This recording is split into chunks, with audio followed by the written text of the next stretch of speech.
संत शिरोमणि परम वंदनीय सदगुरु कबीर साहेब के रोम रोम से करुणा की अजस्र धारा प्रवाहित होती है। जिस प्रकार माँ के दूध बच्चे के लिए सर्वाधिक हितकारी होता है, ठीक उसी प्रकार सदगुरु कबीर की वाणी मानवता के विकास के लिए सर्वाधिक उपयोगी है। सदगुरु कबीर की अधिकांश उपदेश रूपक में कही गई बहुव्रीहि समास की तरह। जैसे बहुव्रीहि समास में जो शब्द का पद होता है, शब्द होता है, उसका विग्रह करने पर तीसरा अर्थ हो जाता है, वैसे ही सदगुरु कबीर की जो शब्द है देखने में वह शब्द जो है उसका अर्थ अलग होता है। रूपक में ही एक साखी मैं आज आप लोगों के बीच प्रस्तुत कर रहा हूँ। सदगुरु कबीर साहब कहते हैं कि करनी करय सो पुत्र हमारा, कथनी कथय सो नाती, रहनी रहे सो गुरु हमारा, हम रहनी के साथी। इस साखी में पुत्र और नाती रूपक में है, इसे रिश्ते नाते का कोई संबंध नहीं है।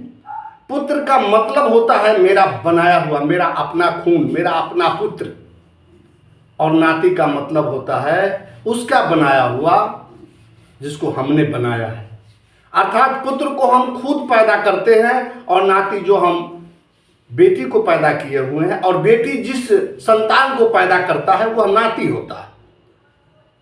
पुत्र का संबंध नजदीक है और नाती का संबंध दूर का है।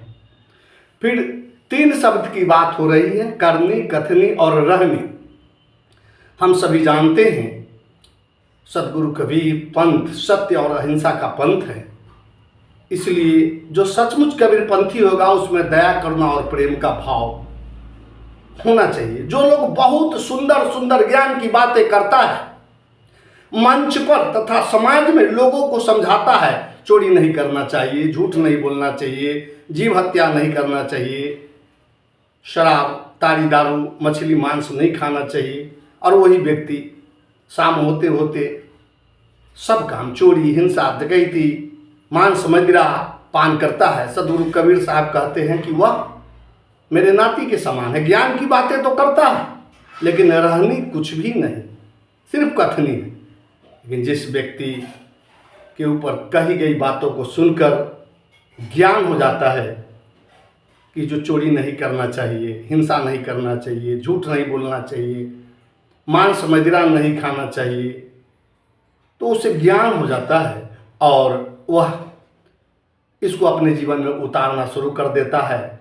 सत्संग में संतों की संगति में जाने लगता है और धीरे धीरे विचार बदलता जाता है, और उसके बाद अंत में किसी योग्य गुरु से ज्ञान दीक्षा लेकर के वैर, वैमनस्यता, दया, करुणा इत्यादि सद्गुण जिसमें उत्पन्न हो जाता है, सदगुरु कबीर साहब कहते हैं कि वो हमारे पुत्र हैं।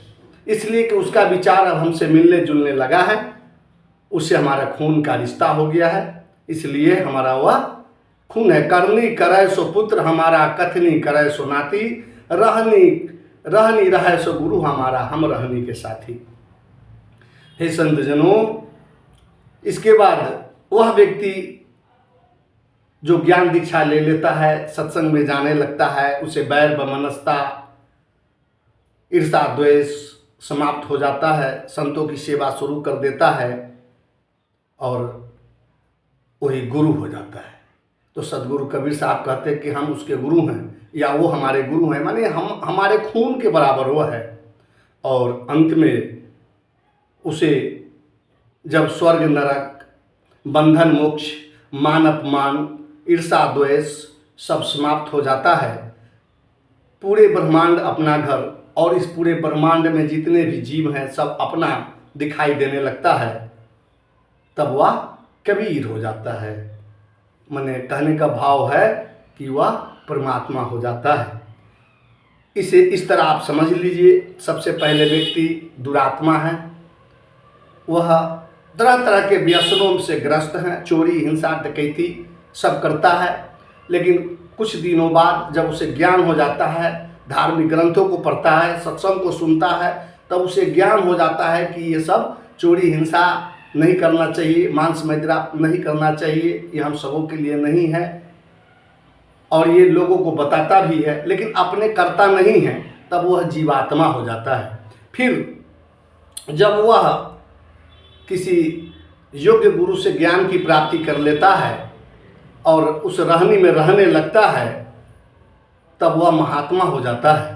और सारा बैर निर्वैर, मान अपमान, ईर्षा द्वेष, अपना पराया, सुख दुख, ये जब उसकी समाप्त हो जाती है, स्वयं निस्वरूप चेतन तत्व में स्थिर हो जाता है, तो ही व्यक्ति परमात्मा हो जाता है। तो सदगुरु कबीर साहब यहाँ करनी और कथनी और रहनी की भेद बता रहे हैं। और बड़ा ही सुंदर बात सदगुरु कबीर साहब कथनी और करनी पर कर रहे हैं कि कथनी मीठी खांसी, करनी विष की लोए, कथनी तजय करनी करे, विष से अमृत होए। और एक और ही बड़ा ही सुंदर सदगुरु कबीर साहब की साखी है, जो अधिकांशता आप सुनते होइएगा। कहते हैं कि जो व्यक्ति अपने जीवन में कुछ भी अच्छा काम नहीं करता, केवल सुनी सुनाई बात या किताब में पढ़ी लिखी बात बोलता है, वह अज्ञानी कुत्ता की तरह बेवजह भौंकता रहता है। इसके लिए सदगुरु कबीर साहब बड़ा ही सुंदर साखी प्रस्तुत किए हैं और कहते हैं कि करनी बिन कथनी कथय, अज्ञानी दिन रात, आ कुक्कुर जो भौंकत फिरे, सुनी सुनाई बात। कबीर साहब बीजक में भी इस बात को इससे कहे हैं कि भूख भूख कुकुर मर गयूं, आ भेंट न एक सियार से भयूं। तो यहाँ सदगुरु कबीर साहब करनी, कथनी और रहनी की बात समझा रहे हैं। शाह बंदगी, शाह बंदगी, शाह बंदगी।